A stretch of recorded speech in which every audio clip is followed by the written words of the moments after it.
CM ಸ್ಥಾನದಿಂದ ಸಿದ್ದು ಕೆಳಗಿಳಿಸುವ ಪ್ರಯತ್ನ, ಬೆಂಕಿಯೊಂದಿಗೆ ಸರ್ಸ ಬೇಡ ಎಂದ ವಾಟಾಳ್, ಡಿಕೆಶಿ ಪರ ಸ್ವಾಮೀಜಿ ಭರ್ಜರಿ ಬ್ಯಾಟಿಂಗ್. ರಾಜ್ಯದಲ್ಲಿ ಈಗಾಗಲೇ ಸಿಎಂ ಸಿದ್ದರಾಮಯ್ಯ ಮತ್ತು ಡಿಸಿಎಂ ಡಿಕೆ ಶಿವಕುಮಾರ್ ಮಧ್ಯೆ ಕುರ್ಚಿ ಕದನ ನಡೆಯುತ್ತಿದೆ. ನಾಯಕತ್ವಕ್ಕಾಗಿ ಭಿನ್ನಾಭಿಪ್ರಾಯಗಳಿವೆ.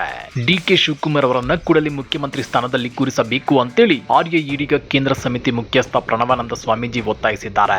ಆದ್ರೆ ಸಿದ್ದರಾಮಯ್ಯನವರನ್ನ ಸಿಎಂ ಕುರ್ಚಿಯಿಂದ ಕೆಳಗಿಳಿಸಿದ್ರೆ ಅದು ಬೆಂಕಿಯೊಂದಿಗಿನ ಸರಸ ಅಂತೇಳಿ ವಾಟಾಳ್ ನಾಗರಾಜ್ ಎಚ್ಚರಿಸಿದ್ದಾರೆ. ಹಾಗಾದ್ರೆ ಏನಿದು ಜಟಾಪಟಿ ಅಂದ್ರ ಅದನ್ನ ಡೀಟೇಲ್ ಆಗಿ ತೋರಿಸ್ತೇವೆ. ಆದ್ರೆ ಅದಕ್ಕಿಂತ ಮೊದಲು ಹಲೋ ಕನ್ನಡ ಯೂಟ್ಯೂಬ್ ಚಾನಲ್ ಅನ್ನ ಸಬ್ಸ್ಕ್ರೈಬ್ ಮಾಡ್ಕೊಳ್ಳಿ. ಹಾಗೇನೇ ಪಕ್ಕದಲ್ಲಿರೋ ಬೆಲ್ ಬಟನ್ ಅನ್ನು ಪ್ರೆಸ್ ಮಾಡಿ.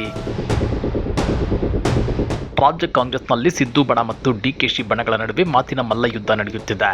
ಈ ನಡುವೆ ಕೆಲವು ಸ್ವಾಮೀಜಿಗಳು, ಮಠಾಧೀಶರು ಆಗಾಗ ಈ ವಿಷಯಕ್ಕೆ ಎಂಟ್ರಿ ಕೊಟ್ಟು ತಮ್ಮ ತಮ್ಮ ನಾಯಕರ ಪರ ಭರ್ಜರಿ ಬ್ಯಾಟಿಂಗ್ ಮಾಡುತ್ತಿದ್ದಾರೆ. ಅದೇ ರೀತಿ ಆರ್ಯ ಈಡಿಗ ಕೇಂದ್ರ ಸಮಿತಿ ಮುಖ್ಯಸ್ಥ ಪ್ರಣವಾನಂದ ಸ್ವಾಮೀಜಿ ಇದೀಗ ಡಿಕೆಶಿ ಪರ ಭರ್ಜರಿ ಬ್ಯಾಟಿಂಗ್ ಮಾಡಿದ್ದಾರೆ. ಡಿಕೆಶಿ ಅದ್ಯಾಕೆ ಸಿಎಂ ಆಗಬೇಕು ಅನ್ನೋದನ್ನ ಬಿಡಿಸಿ ಹೇಳಿದ್ದಾರೆ. ನಿನ್ನೆ ಕಲಬುರಗಿಯಲ್ಲಿ ಪತ್ರಿಕಾಗೋಷ್ಠಿಯಲ್ಲಿ ಮಾತನಾಡಿರೋ ಅವರು, ಮಕರ ಸಂಕ್ರಾಂತಿ, ಯುಗಾದಿ, ಪಂಚರಾಜ್ಯ ಚುನಾವಣೆ ಎಲ್ಲ ಮುಗಿದು ಕಾಂಗ್ರೆಸ್ ಅಧಿಕಾರಕ್ಕೆ ಬಂದು 3 ವರ್ಷವಾಗುತ್ತಿದೆ. ಸಾಧ್ಯವಾದಷ್ಟು ಬೇಗ ಸರ್ಕಾರ ಮೇ 10ರೊಳಗೆ ತೀರ್ಮಾನ ತೆಗೆದುಕೊಳ್ಳಲಿ ಅಂತ ಒತ್ತಾಯಿಸಿದ್ದಾರೆ. ಈಗಾಗಲೇ ನಾಯಕತ್ವ ವಿಚಾರದಲ್ಲಿ ಹೈಕಮಾಂಡ್ ತೀರ್ಮಾನ ತೆಗೆದುಕೊಳ್ಳಲು ಬಹಳ ವಿಳಂಬ ಮಾಡಿದೆ. ಇನ್ನಾದ್ರೂ ವಿಳಂಬ ಮಾಡದೆ ಕೂಡಲೇ ತೀರ್ಮಾನ ತೆಗೆದುಕೊಳ್ಳಲಿ. ಡಿಕೆ ಶಿವಕುಮಾರ್ ಅವರು ಕೂಡ ಸಿದ್ದರಾಮಯ್ಯನವರಂತೆ ಹಿಂದುಳಿದ ವರ್ಗಗಳ ಕಲ್ಯಾಣಕ್ಕೆ ಹಲವು ಕೆಲಸಗಳನ್ನ ಮಾಡಿದ್ದಾರೆ. ಡಿಕೆ ಶಿವಕುಮಾರ್ ಕಟ್ಟ ಕಾಂಗ್ರೆಸ್ ಕಾರ್ಯಕರ್ತ. ಅವರು ಕಾಂಗ್ರೆಸ್ ಪಕ್ಷಕ್ಕೆ ಸಂಪೂರ್ಣವಾಗಿ ಸಮರ್ಪಿಸಿಕೊಂಡಿದ್ದಾರೆ ಅಂತ ಹೇಳಿದ್ದಾರೆ. ಜೊತೆಗೆ 6 ವರ್ಷಗಳ ಹಿಂದೆ ಕೆಪಿಸಿಸಿ ಅಧ್ಯಕ್ಷ ಸ್ಥಾನವನ್ನ ಯಾರು ತೆಗೆದುಕೊಳ್ಳುವ ಸ್ಥಿತಿಯಲ್ಲಿರಲಿಲ್ಲ. ಅಂತಹ ಸಂದರ್ಭದಲ್ಲಿ ಧೈರ್ಯವಾಗಿ ಡಿಕೆ ಶಿವಕುಮಾರ್ ಮುಂದೆ ಬಂದು ಕೆಪಿಸಿಸಿ ಅಧ್ಯಕ್ಷರಾಗಿ ರಾಜ್ಯಾದ್ಯಂತ ಕೆಲಸ ಮಾಡಿ ರಾಜ್ಯದಲ್ಲಿ ಅಧಿಕಾರಕ್ಕೆ ತಂದರು.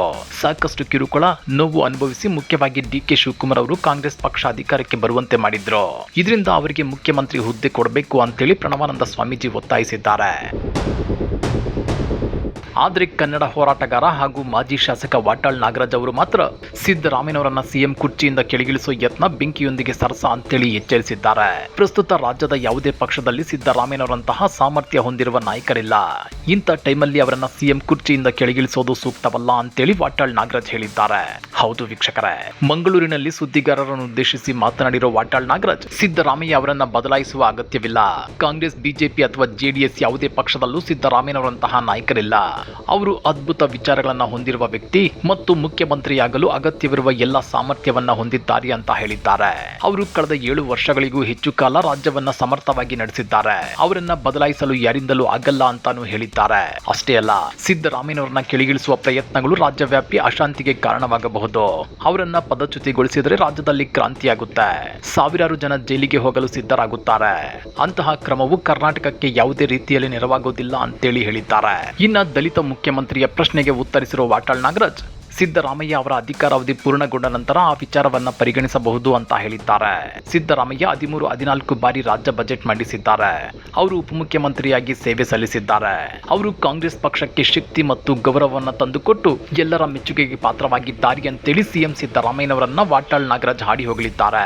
ಹಾಗಾದ್ರೆ ಕನ್ನಡ ಪರ ಹೋರಾಟಗಾರ ವಾಟಾಳ್ ನಾಗರಾಜ್ ಅವರ ಈ ಹೇಳಿಕೆಯ ಬಗ್ಗೆ ನೀವೇನಂತೀರಾ? ಕಮೆಂಟ್ ಮಾಡಿ, ವಿಡಿಯೋ ಲೈಕ್ ಮಾಡಿ, ಶೇರ್ ಮಾಡಿ. ಇಂಥ ಮತ್ತಷ್ಟು ರೋಚಕ ರಾಜಕೀಯ ಸುದ್ದಿಗಳನ್ನ ಮಿಸ್ ಮಾಡದೆ ನೋಡಬೇಕು ಅಂದ್ರೆ ಹಲೋ ಕನ್ನಡ ಯೂಟ್ಯೂಬ್ ಚಾನಲ್ ಅನ್ನ ಸಬ್ಸ್ಕ್ರೈಬ್ ಮಾಡ್ಕೊಳ್ಳಿ.